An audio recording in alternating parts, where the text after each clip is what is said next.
শনিদেব বিপরীতমুখী হয়েছেন এবং আগামী 15ই নভেম্বর অবধি তিনি কুম্ভ রাশিতে বিপরীতমুখী থাকবেন।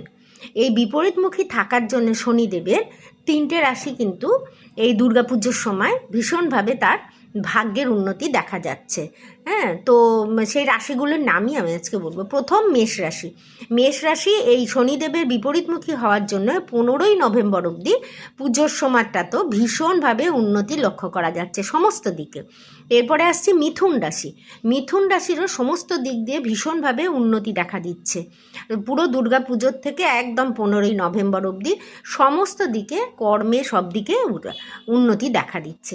এরপরে আসছে কুম্ভ রাশি। যেহেতু কুম্ভ রাশিতে তিনি বিপরীতমুখী, অতএব কুম্ভ রাশির তো ভালো হবেই, কুম্ভ রাশিতেও কিন্তু ভীষণ সৌভাগ্যের দেখা দিচ্ছে। তো এই 3টে রাশির পুরো পুজোটাই ভীষণ ভালো কাটবে।